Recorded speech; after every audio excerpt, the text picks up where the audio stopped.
We welcome you, ladies and gentlemen, to another edition of the Hockey Happy Hour. I am Matt Sinsuti, and of course, as always, the best co-host anybody could ever ask for, Rob the Povia, right here in front of me. How's it going, Rob? Oh, it's going well, man. Thank you. Thank you for being so gracious. How's your week been, man? It's been busy, to say the least. It's been busy. Likewise. Yeah. It's always great to be in here and talk some hockey with you for 2 hours. Let's get it going. Yeah, all right. Well, obviously, anybody with half a brain who's a hockey fan would have known that this week was a very special week, not necessarily for the owners or for hockey players, not even fans sometimes. It was the trade deadline, and a lot of stuff happened. A lot of people were moved. Over 28 trades, I believe, in total. 30 players have been moved.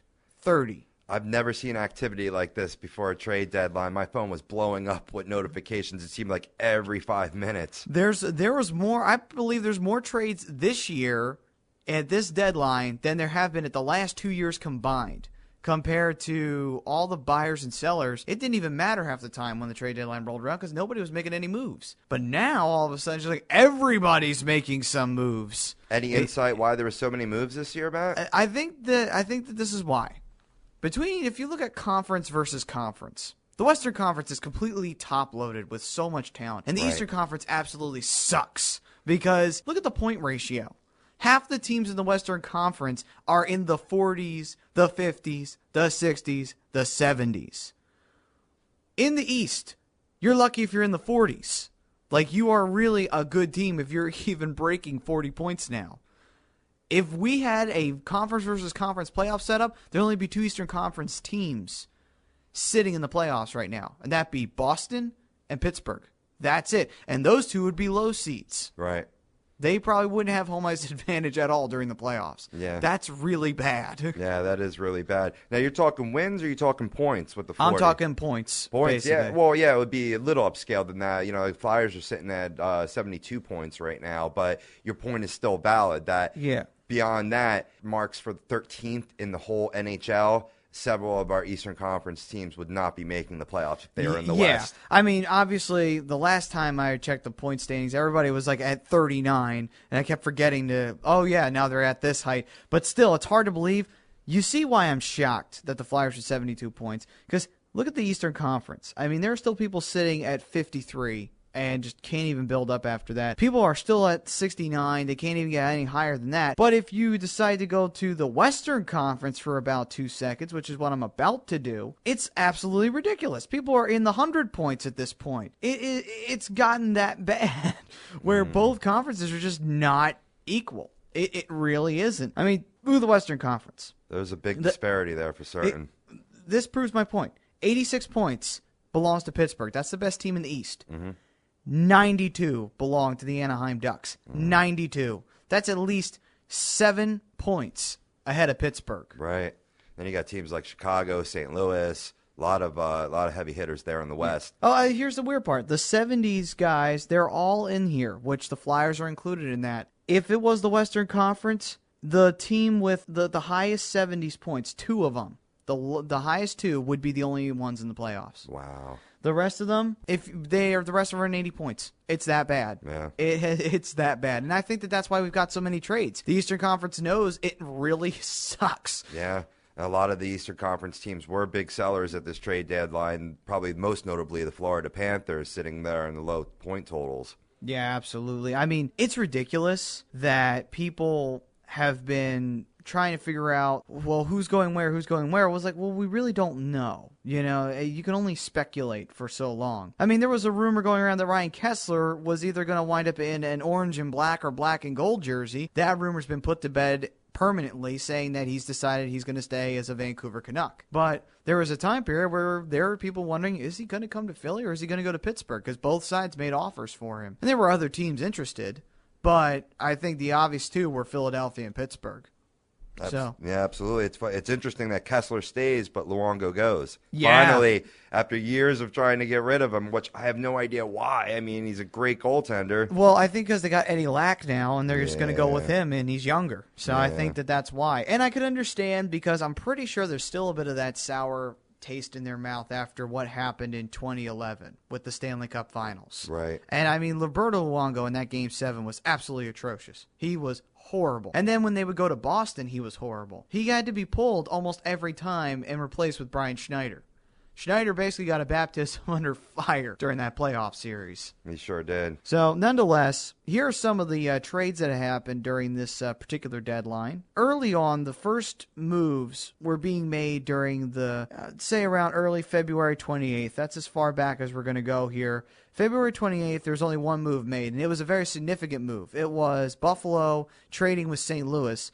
Ryan Miller, who's been basically, we all thought if Buffalo had stayed a playoff contender, would have been a lifelong Sabre, with Steve Ott, who was a new acquisition from 2 years back, left the Sabres and were traded to St. Louis in exchange for Yaroslav Halak, which shocked me that St. Louis got rid of him, and Chris Stewart and William Carrier with a 2015 first-round draft pick and a 2016 third-round draft pick. Buffalo gave up St. Louis gave up all that to get Ryan Miller and Steve Ott. Yeah. Well, I mean, Ryan Miller, he's an American hero, really. I mean, not this year in the Olympics, but he's certainly a great goaltender. He's going to give him better consistency, and he stays healthy a lot. Halak, that's always been his bugaboo. Yeah, true. I mean, that actually wound up costing Montreal almost a trip to their playoffs. I mean, after they had been the top team in the East, the next year Halak got hurt, and if it wasn't for Carey Price being the next big thing for them, who knows where they would have ended up for Montreal. I don't know if it would have been anywhere good. Right. So it was ridiculous during that time period.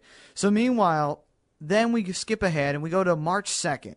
Chicago wound up trading with Florida. Brandon Pry was traded from Chicago to Florida for a 2014 third-round draft pick and a 2016 fifth-round draft pick. Now, Pry is a young guy who really hasn't done a lot in Chicago. He's only new. So I could see why Florida wants a guy like him. They could try and mold him. Mm-hmm. Now, start the rebuilding process. Now, Florida has been in the rebuilding process for the last 30 seasons. So, it's been ridiculous. Yeah, continue the rebuilding process. It's been a continual rebuilding process since their Stanley Cup Finals appearance, basically. Right. Because that team fell off the face of the earth, and they're still off the face of the earth at this point. So now we go to the 4th, and this is when things started to get really crazy.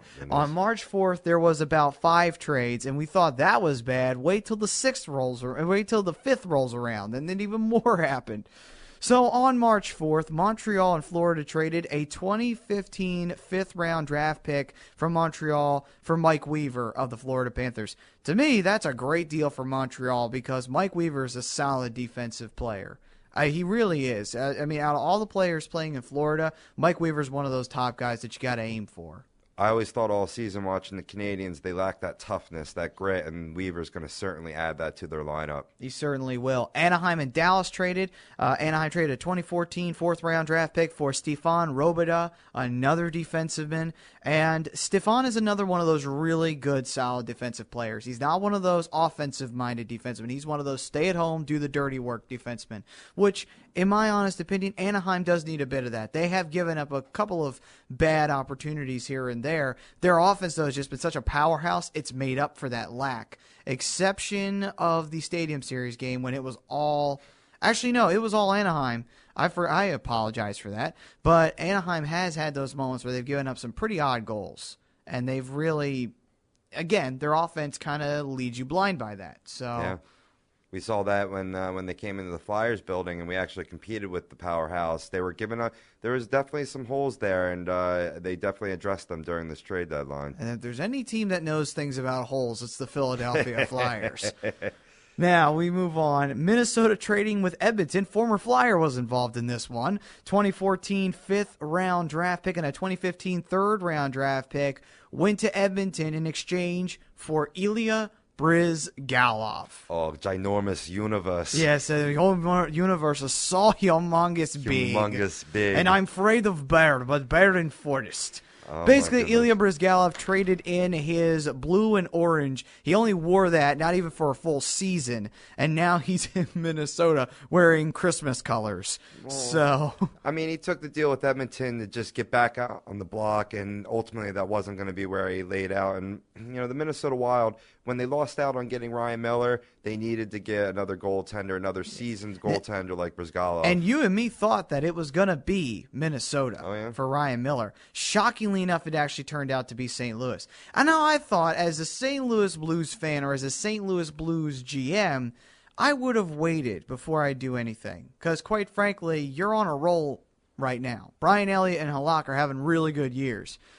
Bringing in Miller, who's had a lackluster year because the team has been lackluster, who knows? Maybe that'll snap Miller into shape and he'll really play as good as he can because he is a very good goaltender. Unfortunately, Buffalo has not been able to perform in front of him whatsoever. Yeah, so exactly. That's resulted in his career not being as substantial as it should have been. Watch, man. He's going to be lights out in St. Louis. Often when I've played sports and I'm playing around a couple half-ass players, it lowers my game, because I don't really have anything to shoot for. Now you're moving to St. Louis, a high-dynamic team. I'm telling you, Ryan Miller's going to go there not to disappoint. And also, St. Louis is going to be in the playoffs. So that's another motivating tool right there. It's just like you are going to see the postseason this time. Not like last year when Buffalo ditched out and didn't make it. You're actually going to go to the playoffs this year. So that's another inspirational tool right there.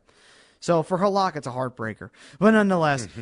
Washington Anaheim trading 2014 fourth-round draft pick for Dustin Penner. Now, this made no sense to me. Why would you get rid of Dustin Penner, who's one of those offensive guys, a guy who finds a way and gets a nose for the net? This is an offense that has been thriving this year. Why change it? I mean, you're not going to have Solani by next year. So... believe it or not, that's going to have an effect on this Ducks team. Once it actually kicks in next year. Right. So I mean, getting rid of Dustin Penner, who's he may not be the top of the line goal scorer, but he's definitely that nose to the grind goal scorer. He's got it in him. His first season, he really lit it up. I'm not looking at his stats right now, but I know he was a plus 20 goal scorer. And there's nothing to say that he can't get back to that level. He started his career in Edmonton, too, didn't he? Yes, he did. Yeah, he was on that team that lost to the Carolina Hurricanes. So, little fun fact, when he was on the Kings, that was his redemption right there when he won the Cup. So, interesting enough right there. And he came in as a nice B player there as well. A great point, partner. Yeah. So, Edmonton to Anaheim. More trading from Anaheim, and Anaheim has been clearing house. Now, this is another trade that is absolutely retarded from Anaheim's point of view. 2014 fifth-round draft pick and a 2015 third-round draft pick given by Edmonton to Anaheim for Victor Foss. This is a stupid trade. This is the dumbest ass trade I've seen all season long. Anaheim trading away a future top goaltender for nothing. Absolutely nothing. What happens if Jonas Hiller decides to get a big ego and fuck over Anaheim? That might happen. Yeah. That has happened in the past. And your plan B just went right out the window. Yeah, and there's your backup plan, and he's gone. Where does that leave Anaheim 5 or 8 years down the road? Screwed. Maybe they got their eye on drafting another goaltender that they project to be better than Voss. I hope so, because you just gave up a future star goaltender right over there with Victor Foss. Yeah. Hopefully you make up for it over the offseason. That's all I've got to say about that. Either way, that's retarded. Yeah. Anyway, the New York Islanders and the Philadelphia Flyers, the first Philadelphia of 2 Philadelphia situations that came into play here. New York and Philly. Andrew MacDonald, the new kid on the block in the orange and black, was traded to Philadelphia. In exchange, the Philly Flyers gave a 2014 third-round draft pick and a 2015 second-round draft pick, and Matt McGinn of the Adirondack Phantoms to the New York Islanders for Andrew MacDonald. And not Ty McGinn, people. Matt McGinn. McGinn. Thing. When I first read the last name, I was like, what? And then I realized. Now, on the other hand, also it's spelled very differently. Magene. Exactly. Not MCGIN. I think that's how he spells it. NN, yep. NN, yeah. Mm-hmm.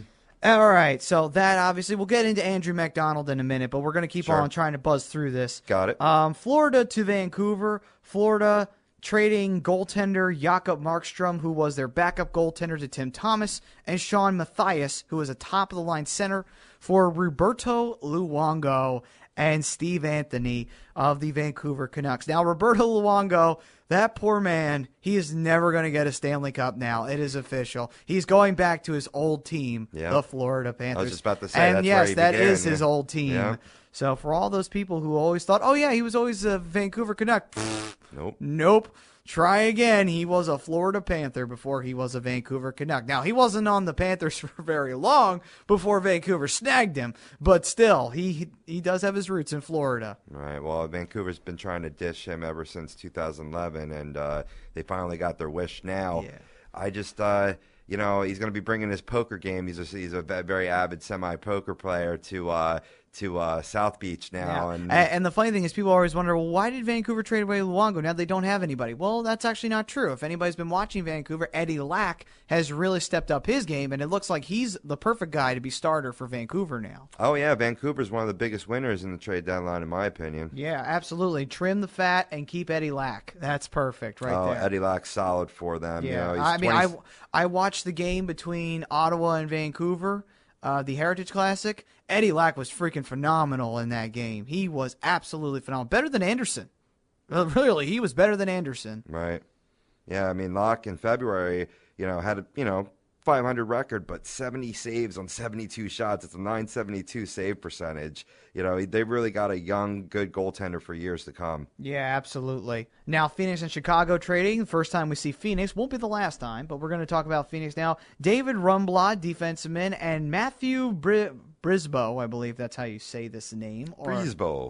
There you go, Brisboe.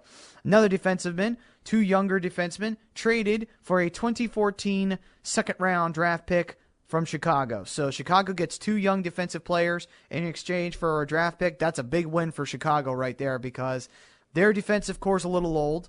It's no doubt about it. It's a little old. Same team that won the 2010 Cup and last year's Stanley Cup. They definitely want to stay young and keep this team churning out playoff stuff because that's like any team. When you get to that playoff stream, you're like, okay, let's keep churning out playoff teams. How do you do that? You keep getting younger and you keep getting the good players. Right. And if you can't do it through the draft, you do it through what do the other teams have that we want, and are they willing to trade. So that's what the Flyers did for the longest time, where It's just like kept churning out playoff teams by finding the young guys that are on the other teams, and sometimes the veterans, but always looking for those guys to churn out the playoff team. So definitely understand why Chicago did that. It makes perfect sense. Win for them. It's a good formula. It is. And a second-round draft pick for Phoenix. I mean, Phoenix, they're lucky if they make the playoffs this year.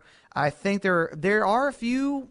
I'll give them their due. They're actually a few puzzle pieces away from actually making something really good down there. They really are. So I think drafting is definitely where they want to go because they might build themselves into something really good 7 or 8 years down the road from now. Yeah, and being one of the few Western Conference teams that were sellers in this market, it's what they needed to do to really keep that momentum going and add on to the pieces that they already have in place. Yeah, absolutely.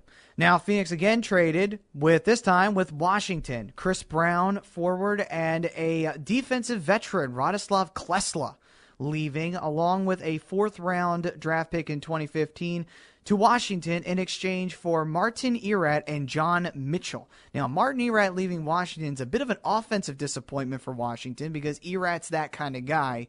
Now, albeit, though, Washington, from what I've seen, and particularly we've all seen that because they've played the Flyers for the last 2 games, has not been very good at all. It hasn't been Martin Erat, nor has it been Ovechkin. It's been everybody but those guys who have been scoring goals for Washington. So that's a bad sign for Washington right now. Yeah. So I could understand why Washington's getting rid of Erat. Erat is a demanding player, so you do want to, hey, you know what? If you're not producing, get the hell out. This is a pure chemistry move right now. The chemistry is not right in Washington, and getting cleaning house a little bit, getting Erat out. I mean, they're not cleaning house, but they got rid of Erat and bring in some younger players. To really be the shake-up they need. And Klesla, being a defensive man, is a very good defensive player, so definitely a guy that you would want on your defensive team. All right, so that takes care of the 4th of March, and now we go into the 5th, and we'll do this, and then we'll talk about something different after we get through that, and then we'll go back to the trade deadline a little later on. But on the 5th of March, the New York Rangers started off with Tampa Bay. Here's the big one right now. This is the biggest one. This is the one I think you want to rip shit on right here, right now, because there's a lot to rip about.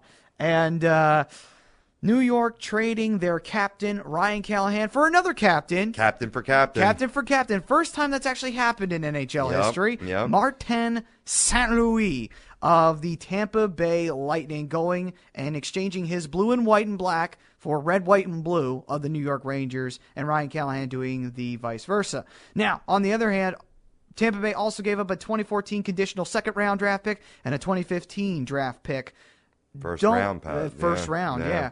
So, what are your thoughts on this trade? It's a dumb trade. I mean, it solves the problem. Both of those players were looking to get out of their teams, and they made it happen. And a logical sense for this year, it makes sense. Rangers are going to get an added bolster to their scoring prowess. St. Louis can dish the puck like nobody's business, and Ryan Callahan's a type of tough forward that really Tampa Bay can need to complement such players like Steven Stamkos, who is now the new captain of the Tampa Bay Lightning, incidentally.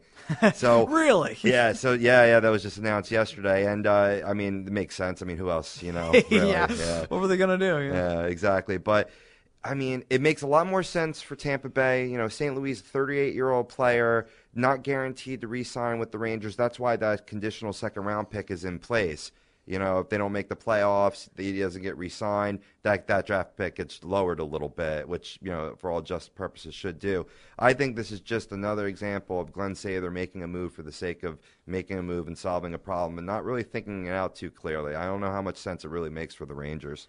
Well, I mean, the Rangers, in my opinion, they're trying to get an offensive spark on their team because one thing that we've noticed from the Rangers is that they have a tendency to have really good offensive games, and then they go on these long slumps where there's nobody scoring. Right. And the people that should be scoring don't score. Brad Richards doesn't score. Rick Nash doesn't score, which he has no excuse. Yeah. That man should be lighting the lamp up day in and day out for the Rangers, and he hasn't done a damn thing since he put on the red, white, and blue. And it's ridiculous. Yeah, and it seems like that's been their MO. They get lots of good prolific goal scorers like Marian Gaborik and Rick Nash, and they come and just fester away. Yeah. I mean, a lot of it I was blaming Tortorella's system while I was there, but now we have a much different system with Vigneault. Yeah, exactly. And what you would think would be a more offensive system because that worked so well in Vancouver. Right. It worked like a charm in Vancouver. So all this being said, them getting St. Louis definitely fits Venue's, scoring prowess system. This can all be null and void if, St. Louis comes in and then all of a sudden they get on a hot rush and make the playoffs and go far. Well, they're still in playoff contention right now. They're still in third place in the division. They're only behind the Flyers in Pittsburgh. And they're only behind the Flyers by, I believe, 2 points. Yeah, but it's so tight. I mean, that could change daily. Yeah, that could change at any moment. So retain their playoff spot and go on. I gotcha. Yeah, so things are still looking up for the Rangers. I mean, it's not like they've had an atrocious season or anything. They still have had a good season. No. And Lundqvist he's one of the big reasons for that. So to put my answer in a nutshell, for this season, decent deal. For future seasons, horrible deal for the Rangers. Okay.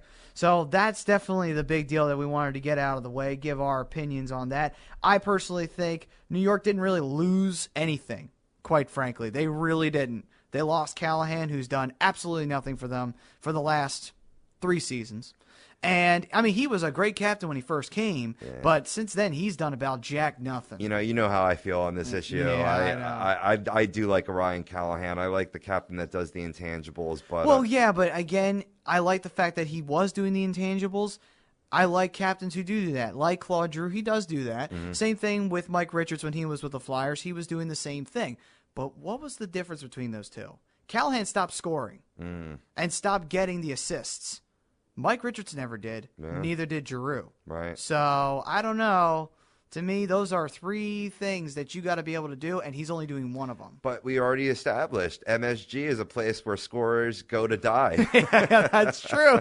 Yeah, that's kind of true. So, but anyway, we'll see what happens with Saint Louis as he puts on the red, white, and blue and makes his moves. He's going to put asses in the seats, that's for sure. He certainly will. Definitely bring up jersey sales, that's for sure. All right, Ottawa and Edmonton trading, couple of Canadian teams. Edmonton again, back on the trading block, no surprise.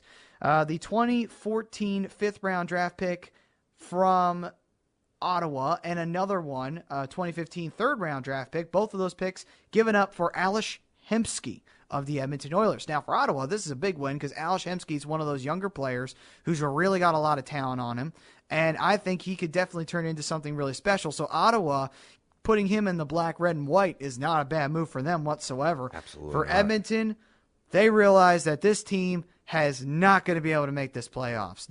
They realize it. So they've got to keep drafting, and they got to keep finding something to get this team going. Right. And Hemsky's like middle of his career, not exactly a young buck. He's young, but he's not too young. Yeah. He's, I would say, late 20s, probably into his close to 30. So he's definitely there at that point where, okay, I got to think about my future. Where do I want to go with a team that can make the playoffs? And Ottawa still has a shot. So I would go with Ottawa.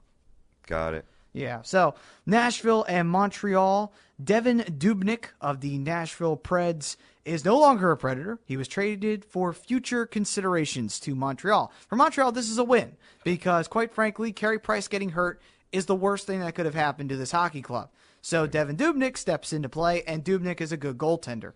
He proved himself in Edmonton. He proved that he had a lot. Yeah. Nashville used him a little bit. They didn't use him too much. So now he's on Montreal where they absolutely need him because Peter Budaj can only do so much, and that's very little. So definitely I would have to say Montreal needed Devin Dubnyk at this moment. He's their saving grace for their season. And just another theme in this trade deadline activity, goaltenders trading places like Eddie Murphy and Dan Aykroyd. You know what I mean? It is ridiculous, man. It is ridiculous. Now Los Angeles, first time the Kings, but not the last time the Kings have find themselves here on the trading rumor and the trading block. Columbus trading with them. Matt Fratton and a second-round draft pick and a conditional third-round draft pick all went to Columbus in exchange for Columbus's Marian Gaborik. And what do you have to say about that, Rob? I mean, Marian Gaborik, a guy who played for the Rangers for quite some time. He was one of their top goal scorers, actually the top goal scorer for the Rangers. Eventually, he fizzled out, so they got rid of him. Got hurt on Columbus, so he never really proved to be the veteran leader that they needed for the young talent. And Zach Ronaldo re-injuring him also helped that. Yeah. Now he's going to Los Angeles. What do you think? Huge win for LA. Yeah. Huge win. I mean, obviously, they got the luxury to wait on his health status, and then when he comes in, that's going to be an excellent shot in the arm. You put him on the third line there. Oh, my goodness. You're going to see that prolific goal scorer come back because now he's no longer playing in New York. Absolutely. I mean, I'll tell you right now, Los Angeles needs offense. I mean, they have great offensive weapons, but the problem is they don't get the scoring, which is strange. You would think that a team that has Mike Richards, Jeff Carter, Dustin Brown, Anze Kopitar, you'd think that these guys probably could score all the time, yet they don't. So it's just like, okay, then, what's missing? Well, bring in Marian Gaborik. Here's a guy who's always creative. He's always looking for the net. He's got a nose for the net, not only with the puck, but with assists. This is a guy that I look to say, maybe he can get this offense re-sparked from the Kings, because this is a deadly offense once it gets going. It really is. I think it will, but it's depending on, is that going to happen this year, though? Is he going to be back from that collarbone injury? That's a good point because of his health. And then at the same time, the question is, how long, for the Kings particularly, how long can Jonathan Quick hold on? Yeah. You know, because they're really relying on Quick this year. Who did they give up? Nobody. They gave up nobody. They gave up nobody for a gamble, you know. So exactly, and I think it's even more than that. It's a nice ace up the sleeve right there for the LA Kings. Yeah, I think that's fine for what Los Angeles did. I mean, why not? Matt Fratton was a rookie, so go with him, you know. Right. Now, if Fratton lights it up, then if Fratton winds up turning out to be really good for Columbus, and Marian Gaborik never plays for the Los Angeles Kings, the Sixers will know something about that with Andrew Bynum. Right. But there's no doubt about it that if you are the Los Angeles Kings, you would just be kicking yourself like, we should have kept him. Yeah. But anyway, we move on. Los Angeles to Buffalo. Los Angeles again playing a little bit of a role. Hudson Fasching and Nicholas Duzieres, another two minor leaguers that really we've never seen on the Los Angeles Kings, or at least I haven't. Nope. Traded for Braden McNabb, who is a top defensive youngster from the Buffalo Sabres. Donovan McNabb? No, I'm just kidding. And no, it is not Donovan McNabb's nephew. That was Darnell Nurse, in case anybody was wondering. And a 2 second-round draft picks from the Buffalo Sabres. So Los Angeles wins again, I think, in my book, getting Braden McNabb, who's a young, very talented defenseman. I saw him play at the World Juniors. He was very good at the World Juniors. Yep. And I've seen him play for Buffalo. He's a tough, hard, nose-to-the-grind working player. Yeah, Jonathan Parker, no slouch himself, and 2 rounds or second-round picks in 2014 and 2015 for two pretty unproven players. I mean, granted that they were definitely their top two. Well, I wouldn't say their top two prospects, but definitely high prospects for the LA Kings. This deal really makes sense for both teams in this trade here. It does. I mean, Los Angeles is another team that's just looking for, they're looking for a spark, and then they're also looking for, what would you say? They're looking for a more defensive aspect of their game, because I saw this at the Stadium Series. They're relying so much on Jonathan Quick that it's becoming comical, where you can't have a team that just won a Stanley Cup only 2 years ago relying on their goaltender. I mean, yeah, Jonathan Quick won them that Stanley Cup. But you can't do that every year. There's very few times you can do that every year. Now, you might get lucky and pull off a Martin Brodeur and do it 3 times. But even if Jonathan Quick does that, he's the American version of Martin Brodeur. That's 1 in a million, Yeah. So, again, good trade for Los Angeles. They're making the right moves, in my opinion. So, we move on to Florida and Pittsburgh. Marcel Gottsch, top-of-the-line forward, goal scorer for Florida, traded to Pittsburgh for a 2014 fifth-round draft pick and a 2015 third-round draft pick. Another move where Ray Shero just proves how brilliant of a GM he is. Pittsburgh gets Marcel Gottsch. That's another player for us to look at. It's like, oh, my God. How many more talented players do Pittsburgh need? Really? I know. Do they really need Marcel Gottsch? Not really. Where does he slot in on their line? I know. It's ridiculous. It's just like they keep taking all these star players and hogging them. Just like, yeah, SOB, give us some. Like, what the hell's wrong with this? Yeah. I mean, in my opinion here, I think Florida gets ripped off a little bit. I think they could have gotten higher round draft picks, my opinion. My opinion, yeah, I think you're right. But again, Ray Shero proving how good of a GM he is. Yeah. Probably an accountant, too, because he finds a way to fit in this crap in the cap, too. I don't know how. Making his papa proud. Yeah, he certainly is. All right. New Jersey, first time they're on the list, again, with Carolina. 2 teams that have had, well, Carolina's had a mediocre season. Actually, not even mediocre. They've had a shitty season. Yeah. And New Jersey's had a mediocre season. So, Jersey definitely needing to make some moves. And Andrei Lakitanov of New Jersey being traded for a 2017 conditional draft pick for Toimu Ruutu. Now, this makes no sense, only because I'm thinking, why is New Jersey trying to get tougher? That's just what Ruutu's game is to be a tough guy. Protection for Yager, no? Oh, still. I don't know.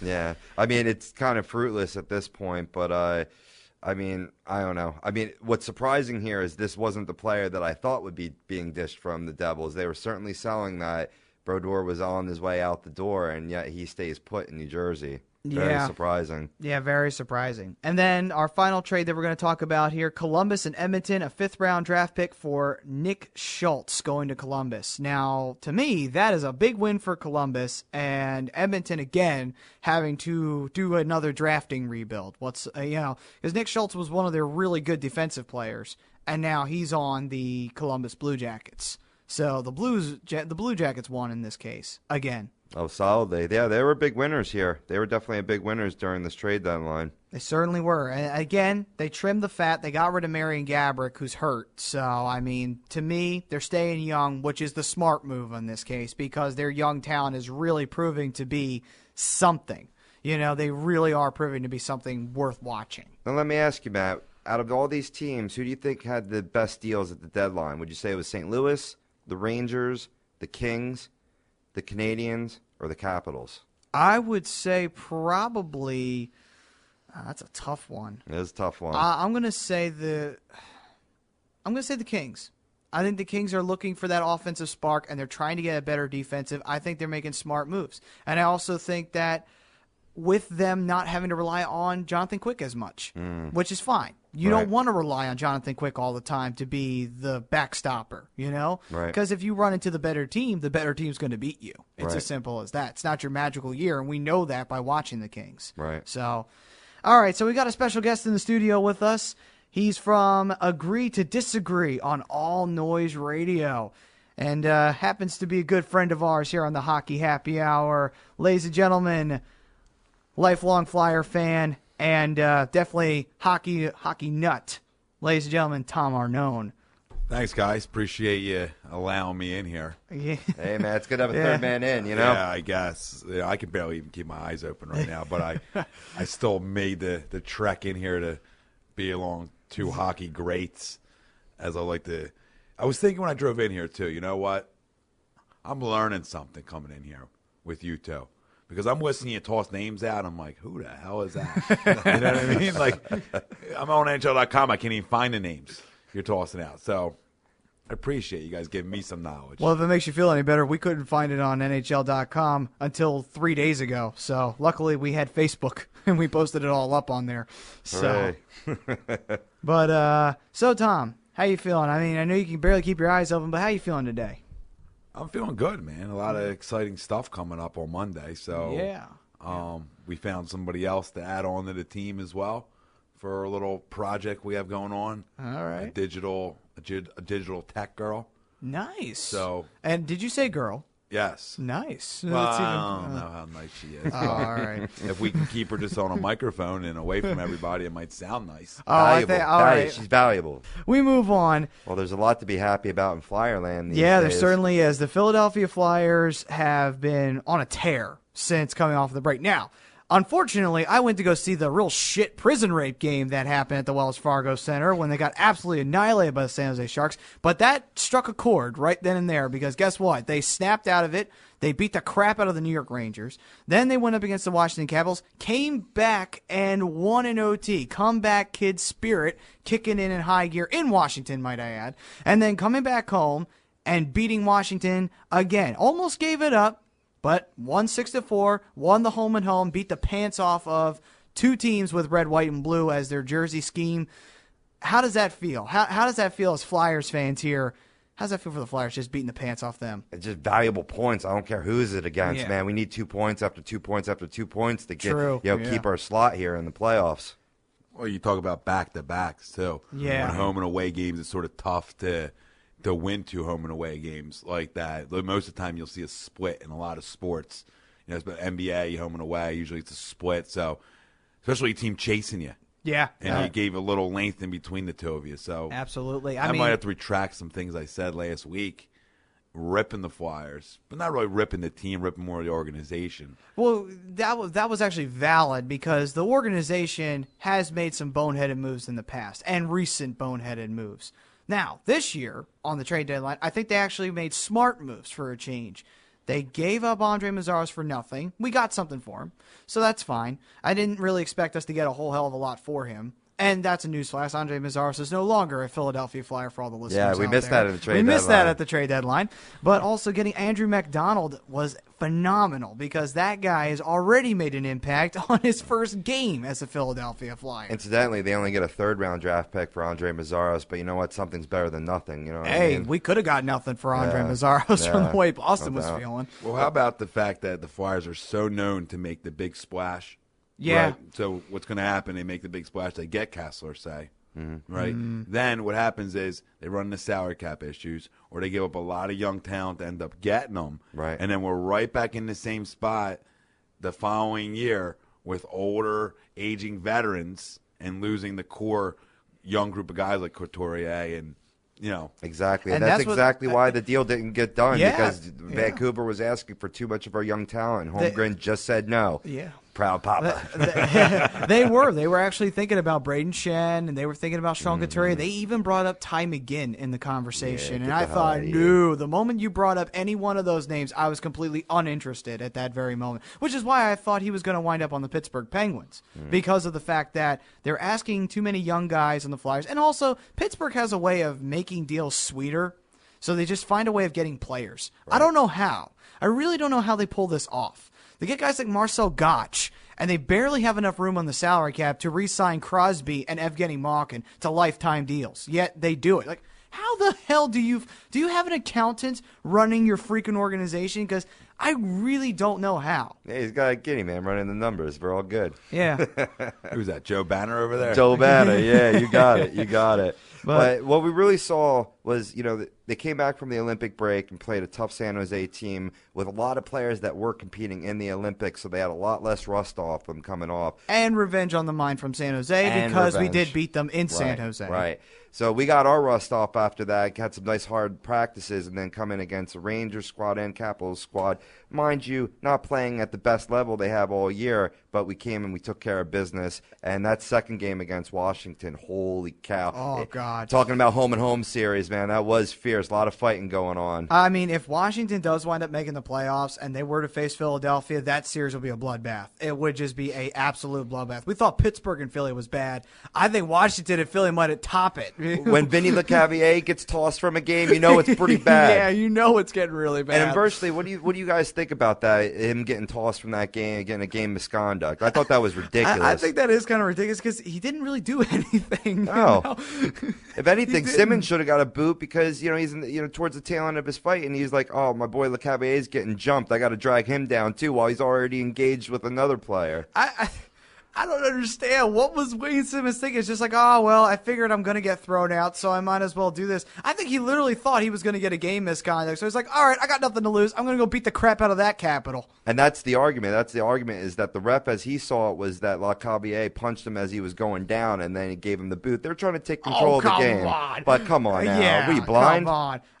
How many times have we seen somebody getting punched going down to the ice? About 1,000 times. Yeah. How many times did we see Carcillo do that when he was on the Flyers? And yes, fuck you, Carcillo, for being a Ranger. Yeah. And also, I'm not a fan of Carcillo anymore. He's dead to me now. Oh, yeah, especially, him and Ronaldo had an agreement in the penalty box to drop gloves when they both got out. Yeah, and Carcillo didn't follow. Yeah, what a puss. Yeah, didn't you see that, Tom? You saw that, right? Yeah, yes, I did see that. Yeah, and what do you think about Carcillo now? Do you think he's a coward now? I never really liked Carcillo. You never, not even when he was. I was trying to find Washington's goalie's name, and I couldn't find it. Holpe? Yeah. Well, he's probably really glad that Emery wasn't in that game. Well, that was funny too because I was thinking the same thing when I was sitting in the San Jose game. I was just sitting up at the nosebleed seats, and sitting up there is always fun because you get the drunk people and they're always going crazy and stuff like that. They were hilarious, but I started shouting out because Mason was starting to leave a little bit from his crease. I'm like, "All right, Mason. Hey, Stalik's right down there. Go step up to the plate, buddy. Go kick his ass." No, Mason's a lover, not a fighter.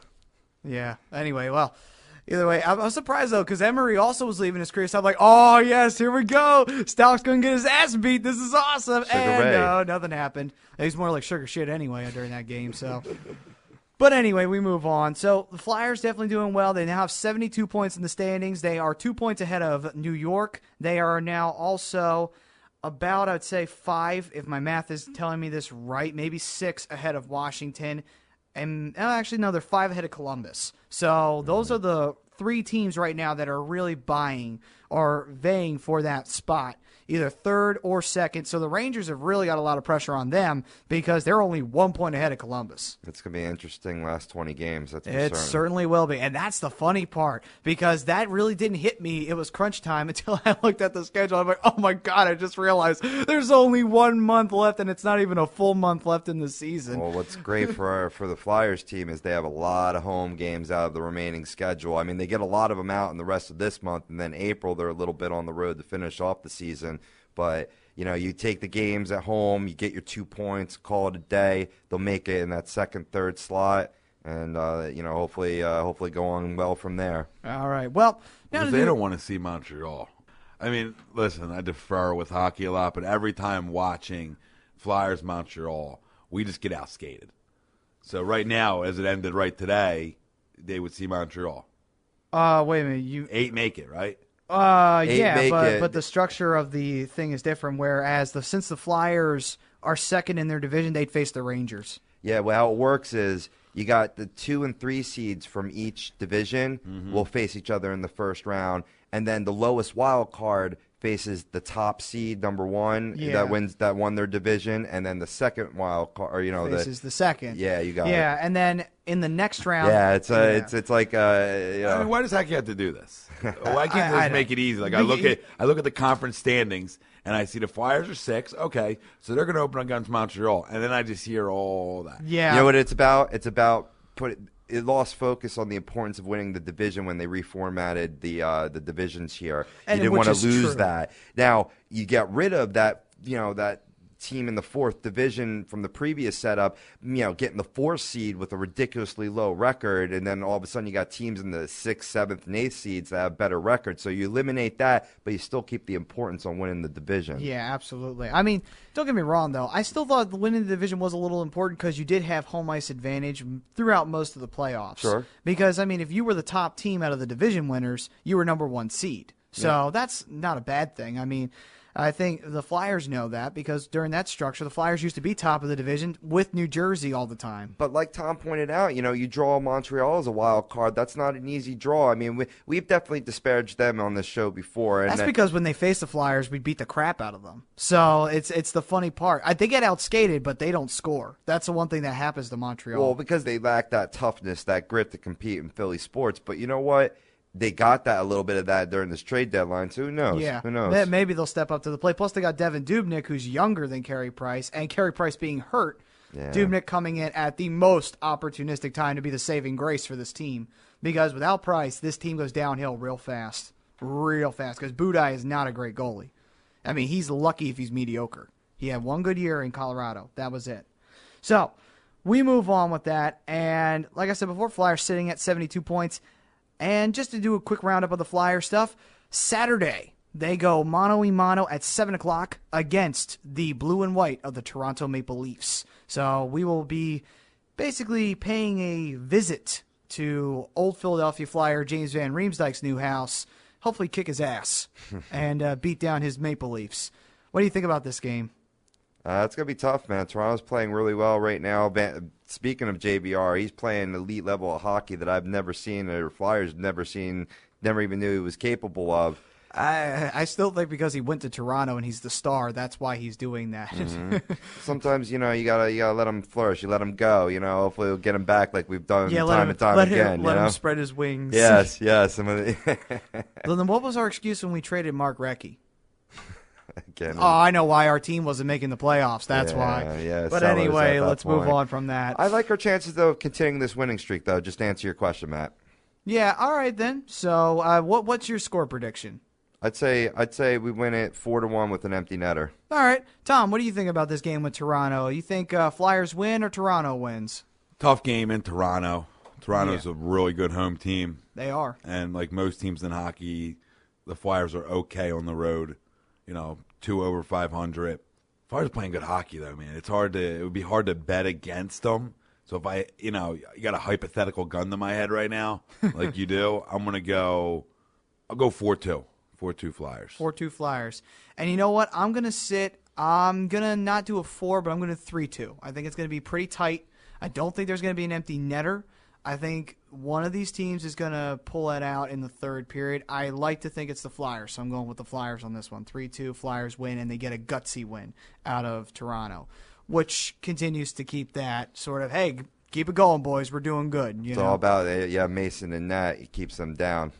Absolutely. So with this new situation on divisions and all that, this game really has no playoff implications then because, Toronto, conference-wise is in the 4 hole with 74 points. No, they don't have any. The Flyers would not be facing Toronto if the playoffs were to start today, or actually, there's a good chance they won't face Toronto at all.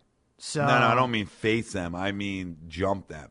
Oh, no. We can't jump Toronto. We can only jump Pittsburgh, who's number 1 in our division now, which is almost impossible because they got 86 points. Both teams need the points, though, and keeping in track in their division or in the wild card race, though. So it has that type of implications. Yeah, so the main key is just keeping the distance between us and the Rangers at this point. Yeah, I know that. I understand that point. This is why I think they're just getting it completely wrong. Yeah, now, see, the funny part... like the team's in front of you by 2 points. That should be a huge game where you want to beat them to become even with them. See, like if you win your division, then you have the right to get one of the top seeds. Right. If you're in second place, you don't have any rights.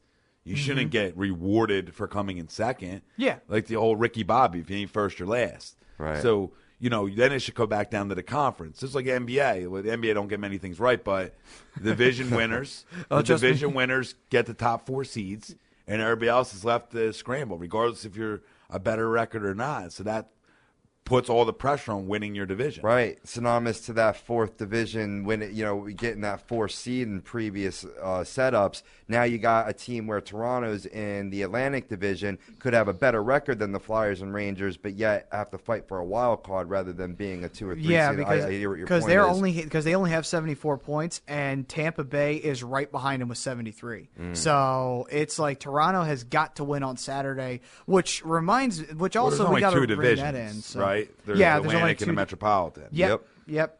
Same thing for the West. Okay, so what they're doing is, I see what they're doing.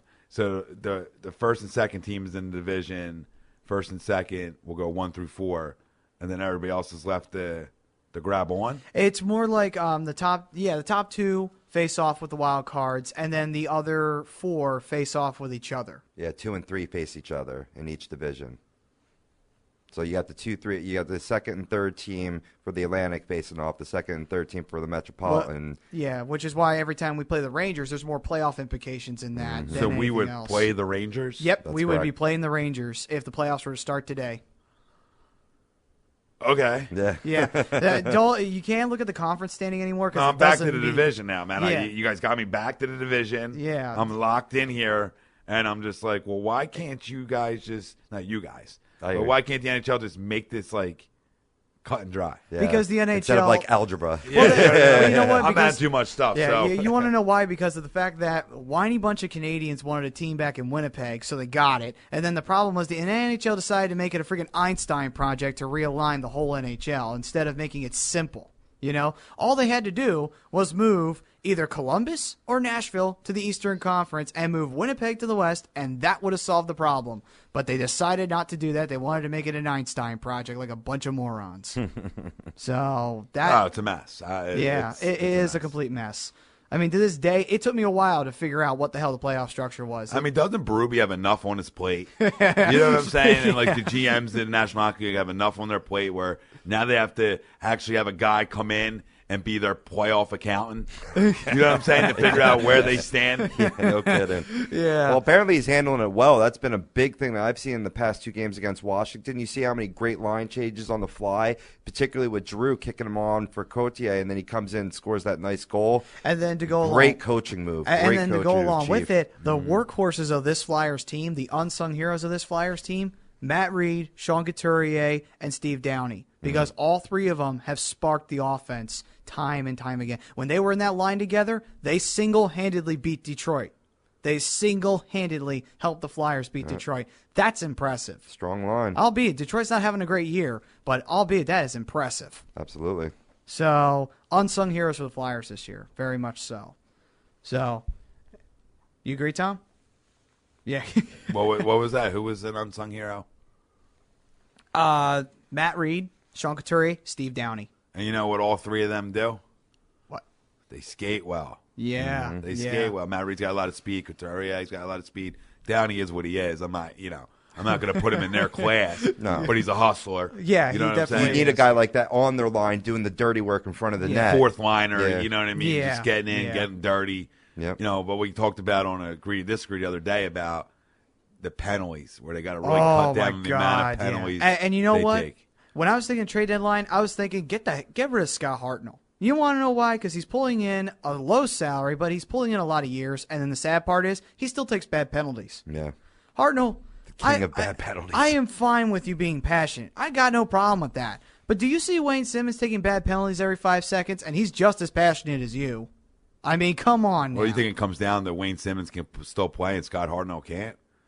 It has anything to do with a guy starting to lose ability a little bit. So what happens when you start losing ability, you start playing the game a little dumber. Yeah. You know what I mean? Instead of playing the game smarter and relying just on his ability alone, what's happening is maybe he's starting to get pushed out in front of the net. He can't keep up skating-wise with other guys, so he sort of loses a little bit of the barely bit of speed he had. So now he's forced to play, I don't know, play the game scared in a way to where he's taking dumb penalties because, you know, the talent level isn't there anymore. Yeah, I mean, and he never, in my opinion, never really had the greatest talent. He had a lot of hustle and effort, and as you get older, that becomes a lot harder to put out on a night-to-night basis. I'm having trouble with it right now. I feel you, brother. I feel you. Yeah, so Flyers definitely getting excited, definitely pumping up for Philadelphia right now, getting all flyered up right now for everybody, and for Saturday because it's going to be a big, big game. Yeah, well, there's nothing else. Well, I mean, really, I think this is what happened to me this year, where I was, don't get me wrong, I'm a Flyers fan, and I watched the Flyers, but if you came down to the Sixers and Flyers I was always Sixers over Flyers, and then clicking back to the Flyers. Mm-hmm. Well, now with this year, I'm not even going to say their name. Actually, I will. The Sixers being terrible, which I expected. Now I'm all flyered in, and then I click back to the Sixers. So I think that goes for probably a lot of people, that they're more in the hockey, and the Flyers aren't even a great team, but at least they're winning some games. Hey, I don't know much about basketball, but I heard a caller on another show was on say that they were hoping that the Sixers lost all the rest of their games for a draft pick. Things got to be bad at that point if you got that opinion being thrown out there. Just keep on losing. Yeah. All right. Well, so since we are here with Agree to Disagree co-host Tom Arnone, Tom actually took a little trip not all that long ago down to Clearwater, right, Tom? Yeah. I'm back here. Yeah, you got to come back up here to the freezing cold weather and the snow. Something going on, though, with the Phillies and spring training, a lot of excitement going on. Yeah, so I'm excited. I'm excited about the Phillies. I mean, I think people are getting too worked up over a record in spring training or a lack of hitting in spring training or whatever the case may be. It's spring freaking training. It's irrelevant. Talk to me the last 2 weeks of spring training when guys start to play more. Right. And then if they're not hitting, and then if there's struggles, then we can sort of talk about it. But don't even really talk to me then. Talk to me when baseball gets started. Talk to me after a month of the season. And then we can start having concerns. Right. But right now, to have concerns over hitting and all these other things, that guess what? I mean, listen, these guys are going to tell you they want to win, manager-wise, GM-wise. They're going to spin it like they want to win in spring training. No, they just want to see progress. They want to take a look at the guy. I mean, there's 40, 50 guys on a roster. I mean, when they lined out for the first game at Bright House Network Field in Clearwater and all the players lined out, it almost went from home plate all the way to the left field fence. You know what I'm saying? Just the line was enormous of all the players. A lot of non-roster invitees. Oh, sure. That must have been one crowded dugout, man. They're just they're just out there filling spots and taking looks at guys, and that's what the first, I would say, 3.5 weeks of spring training is taking a look at guys. What are they having, open tryouts with the Eagles and Dick Vermeil back in the day? It's almost like that. You get a non-roster invitee to spring training, which means there's no guarantees of anything, right? And that's just to fill bodies, right? That's all it's to do. And more of a reason that's the case is because they don't want these older players getting the wear and tear already in spring training. I mean, baseball is the most grueling sport when it talks about just the marathon it is. Yeah. And they're the dog days of summer, August and September for a reason, because guys, your body starts to wear down just from playing 162. Not including if you're playing freaking 40 spring training games still. I mean, there's no need. And Ryan Sandberg even said that I'm not going to use our starters all that much. I'm only going to use them every once in a while. And Manuel was kind of guilty of using them too much in spring training. There's no need. Yeah. There's no need. Like when you do the open deck series, right? You do the open deck series? Yeah. Now, so where you'll go and Pittsburgh, I think, is coming into town. Well, so you have that series before the season type deal at your home park. Well, then that's when you let your guys go and get their at-bats and sort of feel more comfortable. But, great point. You don't see Utley and Howard playing back-to-back days down in spring training. They have not done it one time. I don't expect them to do it. There's no need for them to do it. No, not at all. And the thing with Cole Hamels is let the arm rest, whatever the case may be. I take Ruben's word that he doesn't need the MRI. So, you got to take him. You got to take them for their word on things. Right. So, and but great time, man. You guys ever get a chance. It was a good time. Just get a chance to go to Florida. I was Sarasota side, Gulf, Mexico. So, nice sun rays. Yeah. Which has become almost an anomaly here in New Jersey. It's a place I can say I can live. I could be able to live there during the wintertime when we're here. Oh, man, I need to move to Florida. Yeah. But then in the summer, it's too freaking hot. Yeah, that's right. And a little rainy, too, to go along with it. Mm-hmm. All right, so this is the Hockey Happy Hour. We did a little Phillies report because you know what? we all still love I love the Phillies. I'm a Phillies fan. Now, I know Rob here is not a Phillies fan, but That's okay. but we can't fault you. Let's not go there. Yeah. Me and Rob, I have to apologize to Rob right now for attacking him on agree to disagree. I know I'm still got band-aids on all the wounds I got, but you know what? I'll be tough. I'm a tough guy. I can take it. You know, it's all good. He's a paisan. But you know what's good is to get such a correlation from a great show like Agree to Disagree coming on our show and really giving your outlook on the just spring training in general, like you're talking about the grueling marathon. That's true for every ball club, specifically for the Phillies. Watching out for Howard and Utley's health. Really appreciate you coming on today. Guys, I appreciate you calling me and letting me come on. You want to stick around for a little bit? Yeah, we want to keep you around because we got a big segment coming up in the second hour. So we're going to do a little March Madness bracket here. Oh, yeah, I'm good until I get the call that I can't be good anymore. All right, then. Perfect. Awesome. Oh, good. That'll never happen. Anyway, so we move on. And when we return to the Hockey Happy Hour, we'll be returning back with Tom Arnone to talk about what do you think is the best Flyer in history? Now, there's been a lot of people who've worn the orange and black jersey. Some deservingly so, many not, sadly. But we're going to pick the top of the top, and we are going to open up our brackets, and we're going to give our opinions and our views coming up on the next hour of the Hockey Happy Hour. Right now, enjoy a little song from Black Sabbath. This is a song called Changes. For anybody who's a little depressed after their team made some moves after the deadline, sober up, take a little sadness, and then drown yourself back in sorrows when we come back. We are the Hockey Happy Hour. We'll be right back.